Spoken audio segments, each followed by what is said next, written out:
Shalom peuple de Dieu, shalom bien-aimés frères et sœurs en Christ, chers auditeurs de la radio-TV Éveil charismatique catholique, la voix de la Trinité. Mon nom est Frère Afi, je vous salue en ce matin dans le puissant et précieux nom de notre Seigneur Jésus-Christ de Nazareth, bien-aimé.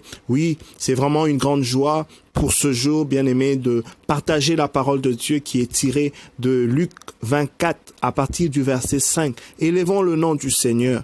Élevons le nom du Seigneur ensemble à travers ce cantique, à travers nos paroles. Soyons reconnaissants, pensons aux bontés du Seigneur, à sa fidélité. Je t'invite, bien-aimé, à élever la voix avec moi pour bénir le saint nom de notre Seigneur. Alléluia. Je te fais confiance, confiance, je te fais confiance, confiance, je te fais confiance, confiance, nachela yo motemae, nachela yo motemae, nachela yo motema nanga, nachela yo motemae, sabaote kotelanga he ya ya, nachela yo motemae. Je te fais confiance, confiance. Seigneur, nous te faisons confiance, nous te bénissons, nous t'élevons, Seigneur, toi le Dieu fidèle.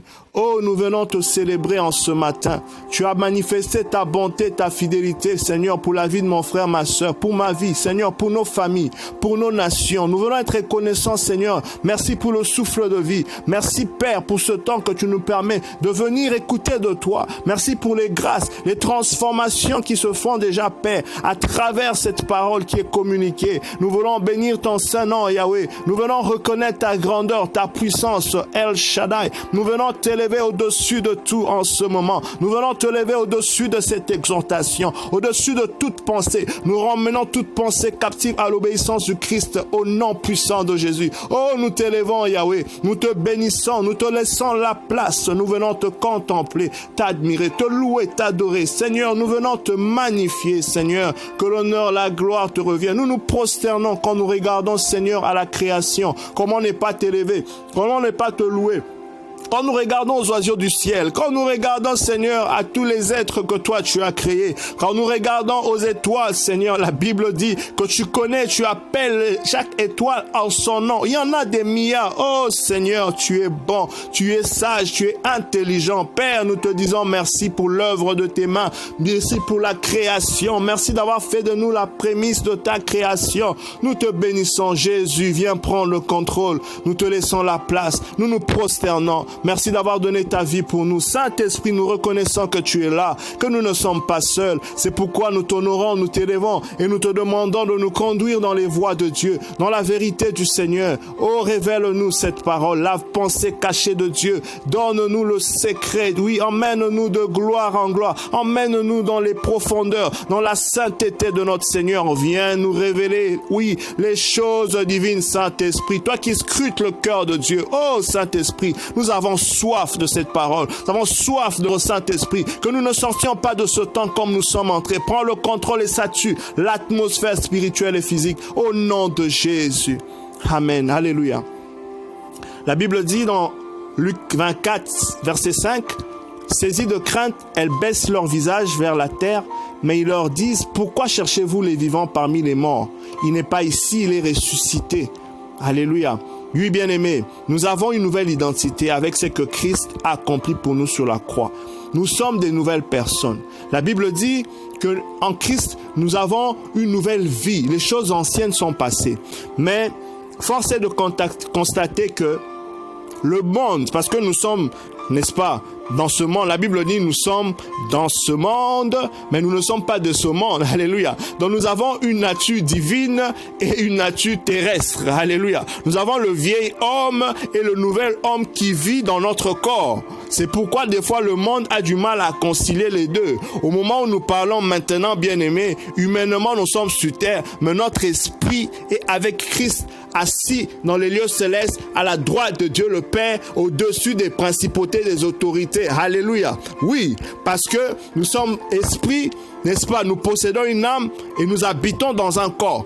Telle est, n'est-ce pas, notre dimension. Alléluia. Oui, les choses spirituelles se comprennent spirituellement, comme le dit la Bible. Mais le monde, n'est-ce pas, a du mal à concilier cela. Ils ont tendance à nous traiter en fonction de notre passé, en fonction, n'est-ce pas, de notre vie passée. Bien-aimé, je viens te dire en ce matin que tu n'es pas ce que le monde dit que tu es, mais tu es pleinement ce que Dieu dit de toi. Alléluia. Oui, le monde dit que tu es incapable. Dieu te dit que tu es capable. Oui, le monde, n'est-ce pas, te rejette. Le Seigneur, n'est-ce pas, fait de toi un candidat parfait pour son royaume. Oui, bien-aimé, le Seigneur t'appelle, n'est-ce pas, la prunelle de ses yeux. Le Seigneur t'appelle bien-aimé, un peuple saint. Tu as été mis à part. Tu as du prix aux yeux de Dieu. Le monde a tendance de nous traiter en fonction de notre passé, en fonction de notre expérience. Bien-aimé, certaines personnes ont grandi dans des environnements où il y a certaines paroles qui ont été dites ou encore certaines expériences qui les ont formatées, n'est-ce pas, d'une certaine manière, et ça les limite dans la vie aujourd'hui.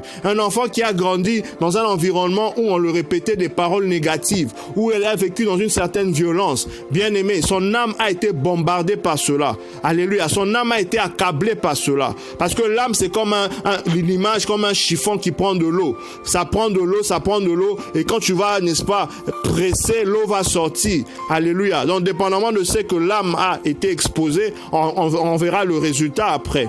Alléluia. Donc, bien-aimé dans le Seigneur, à cet enfant à qui on a dit, par exemple, tu es bon à rien, tu es capable de faire ceci, tu n'es pas capable de faire ceci, tu es bon à ceci. Donc, cette personne, finalement, ça entre dans son subconscient, elle devient consciente de cela. Et demain, quand elle grandit à l'université, dans le monde professionnel, elle se limite par rapport à certaines choses qu'elle ne veut pas faire elle-même. Pourquoi? Parce qu'elle a été formatée de cette manière. À la vérité, Christ a brisé la malédiction.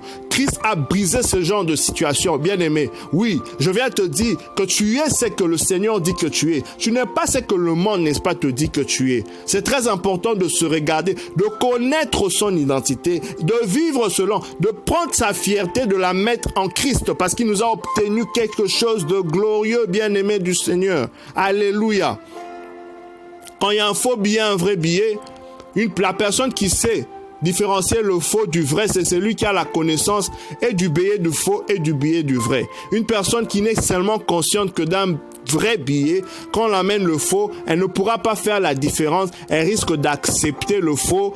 Pourtant, ce n'est pas le vrai billet. C'est pour dire, si tu ne connais pas ton identité, si tu ne te regardes pas la lumière de la parole de Dieu, bien aimé, c'est que le monde t'emmènera, tu risques d'accepter.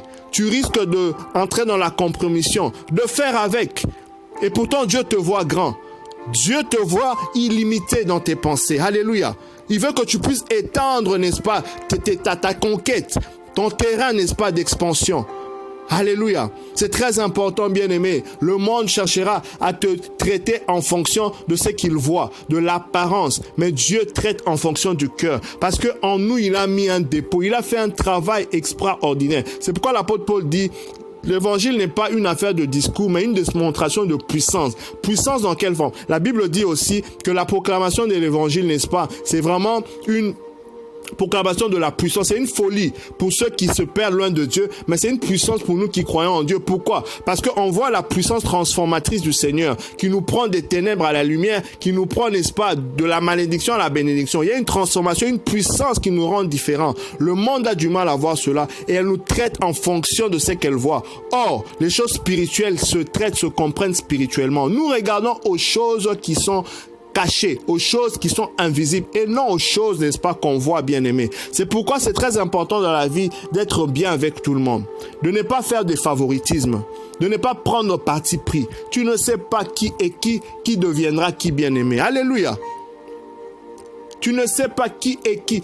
Imaginons-nous un moment avec Joseph. Potiphar, avec sa femme, le mettent en prison à cause d'une fausse accusation. Dans 24 heures, Joseph devient premier ministre d'Égypte. Il y a un défilé qui doit être fait où Joseph est en train de marcher avec le pharaon. Potiphar et sa femme doivent être, n'est-ce pas, au gradin en train de saluer le nouveau premier ministre. Imaginez-vous que Joseph, n'est-ce pas, avait de la rancune. Qu'est-ce qui arrivera à ce couple? Bien-aimés, soyons bien avec tous. Ne traitons personne avec favoritisme. En tant que chrétiens, nous devons être neutres. Alléluia. Nous devions faire prévaloir les valeurs de Dieu. Bien-aimés, nous sommes dans ce monde, mais nous ne sommes pas de ce monde. C'est très important de vivre selon notre identité d'enfant de Dieu. Dans la famille de Dieu, il n'y a pas parti politique. Dans la famille de Dieu, il n'y a pas moi je viens de tel. Non, bien-aimé. On fait partie, on est un corps. Alléluia. Nous sommes le corps du Christ. Nous sommes dans la famille spirituelle de Christ. Il n'y a pas de différence, il n'y a pas de division, il n'y a pas de juifs, il n'y a pas de blancs, il n'y a pas de différence. Alléluia. Dieu nous regarde selon le cœur. Faisons attention à cela, bien-aimés dans le Seigneur. Alléluia. Et nous-mêmes aussi, bien-aimés, nous devons aussi chercher à nous dépouiller de l'ancien homme, l'homme qui a été crucifié, le vieil homme qui a été crucifié avec Christ à la croix, et revêtir l'homme nouveau. Nous devons rentrer dans la base de données de l'homme qui est vivant et non de celui qui est mort. Nous ne devons pas aller chercher dans les habitudes, dans les caractères de ceux qui, n'est-ce pas, est déjà cloué à la croix avec Christ. Alléluia. La Bible dit, celui qui met la main à la charrue et regarde en arrière n'est pas digne du Seigneur. Le Seigneur nous demande de porter notre croix. Celui qui ne porte pas la croix du Seigneur n'est pas digne, n'est-ce pas, d'être disciple de Christ. Le Seigneur nous appelle à mourir à soi, c'est-à-dire porter la croix de la colère, du caractère passé, des choses anciennes, parce que nous sommes une nouvelle personne. Nous devons vivre avec une nouvelle identité, avec notre identité d'enfant de Dieu. C'est très important. Le peuple d'Israël, à un moment donné, pendant le désert, ils se sont mis à dire que nous, on mangeait bien en Égypte, il y avait des marmites de viande, il y avait des concombres, tout ça. Pourquoi l'Égypte? Donc, ils pensaient, n'est-ce pas, qu'il serait mieux en retournant en arrière. Parfois, bien aimés, nous vivons dans un milieu où il y a de l'adversité. Il y a de l'adversité. Nous le voyons même, n'est-ce pas, avec l'apôtre Paul, qui dit que Démas, par exemple, à un moment donné, l'a abandonné et rentré dans le monde. Vous voyez un peu? Donc, on peut avoir fait la rencontre de Christ, l'expérience de Christ, mais avec de l'adversité qu'il y a dans le monde. Bien aimés, certaines personnes sombrent, par exemple. Mais c'est très important. C'est très important de vivre selon le nouvel homme. C'est très important de nous revêtir des fruits de lumière, de fruits de l'esprit, de rendre Christ visible en nous. L'apôtre Paul dit, je souffre des douleurs d'enfantement afin de voir Christ pleinement fondé en vous. Alléluia. Quand Christ est visible et pleinement fondé en nous, c'est ainsi que nous pouvons vivre selon notre nouvelle identité. C'est ainsi que nous pouvons être sel et lumière de la terre. Nous sommes donc appelés, bien-aimés, en disant cela, à rendre Christ visible, c'est-à-dire à évangéliser, non pas seulement par des paroles, mais par nos actions, par notre manière d'être. Nous venons veiller à ce que l'évangile, n'est-ce pas, soit crédible, bien-aimé. On doit veiller à notre réputation, à notre témoignage. Par notre comportement, on ne doit pas donner l'occasion aux païens, n'est-ce pas, de jeter du discrédit à l'évangile. Quand, par exemple, tu fais preuve de trop de colère, trop de rancune, je me disais l'histoire d'une dame qui disait, je suis en jeûne, mais attends, quand je vais terminer le jeûne, je vais gérer ton affaire. Comme pour dire, elle veut faire palabre. Alléluia. Bien-aimé, non, ça ne doit pas être ainsi. On ne doit pas donner l'opportunité aux chrétiens de dire, mais pourquoi est-ce que je viendrai là-bas si je vois tel comportement en toi? Alléluia. C'est très important. La Bible dit dans 1 Pierre 3:1, dans cet esprit, que les épouses soient soumises à leur mari.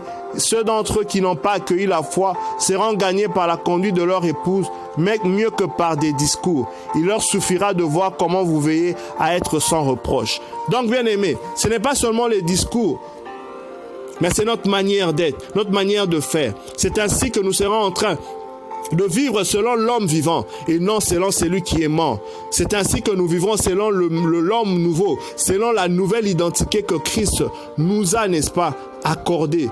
Alléluia. Oui, bien-aimé, le monde va nous traiter en fonction de ce qu'il voit. Mais à l'intérieur de nous, il y a quelque chose de caché. Je te parlais de l'histoire d'une personne qui, à un moment donné, a eu tellement beaucoup de dettes et puis il est tombé en faillite. Il a même eu des problèmes psychologiques, des problèmes psychiatriques à cause de cela. Mais le Seigneur l'a restauré peu à peu. Et il a pu recommencer les affaires. Il a commencé des affaires de sel, commencé à vendre le sel. Et puis il a eu un capital de $50,000. Après ça vient l'inondation dans la ville où il était. Et l'inondation vient frapper son magasin. Il est encore par terre. Son mentor vient le trouver parce qu'il avait vraiment il était effrayé que sa condition se détériore parce qu'il savait d'où il venait, d'où le Seigneur l'avait pris. Et cette catastrophe, c'était quelque chose vraiment pas de bienvenu.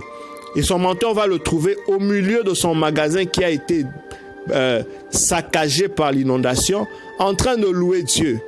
Et il pense même que la personne a perdu la tête. Il lui pose la question, est-ce que ça va bien? Il dit, je veux bien. L'inondation et les eaux m'ont enlevé ce qui est d'extérieur, mon affaire, mais n'a pas pu enlever ce qu'il y a à l'intérieur de moi, Christ. Bien-aimé, la Bible dit, Christ en nous, espérance de la gloire. Dieu a mis en nous des choses divines, des choses précieuses que le monde ne voit pas. Il nous traite en fonction de ce qu'il voit au présent.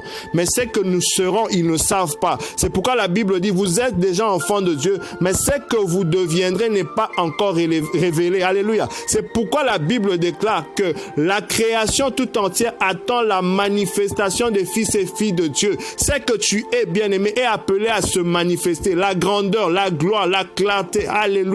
Bien-aimé, en toi, tu as un trésor divin. Tu as quelque chose de précieux. Tu dois l'entretenir. Tu dois prendre conscience de ton identité, vivre selon ton identité et n'accepter que ce que Dieu dit sous toi et rejeter ce que Dieu ne dit pas sous toi. Tout ce que l'homme dit que Dieu ne dit pas est un mensonge, quelle que soit de la personne par laquelle cela vient. Si ça match ce que Dieu dit, tu acceptes. Si c'est en deçà de ce que Dieu dit, bien-aimé, tu ne marches que selon le standard divin. Telle est la chose que je viens t'encourager à faire en ce matin. Tu dois connaître qui tu es en Christ en se familiarisant avec les Écritures, c'est que la Bible dit de toi pour ne pas accepter ce qui est faux, pour différencier l'ivraie et le blé, parce que tu as appelé à réussir, tu as appelé à briller, tu as appelé, bien-aimé, à assujettir, à vivre la royauté sur cette terre des hommes, parce que cette terre appartient à ton Père. Alléluia. Notre Père qui est dans le ciel. Sois béni, je prie, bien-aimé, que le Seigneur t'accompagne. Que le Seigneur te fasse encore grandir dans cette conscience de qui tu es. Oui, bien-aimé, que tu tires ta fierté d'être fils et fille de Dieu. Oui, bien-aimé, et que tu puisses faire prévaloir tout ce que le Seigneur a mis en toi. Que tu déploies tout le trésor, le potentiel divin que Dieu a mis en toi. Pour que, comme la Bible dit, la création tout entière attend ardemment la manifestation des fils et de filles de Dieu, soit ton partage et ton témoignage au nom puissant de Jésus-Christ de Nazareth. Sois béni, bien-aimé, et à très bientôt.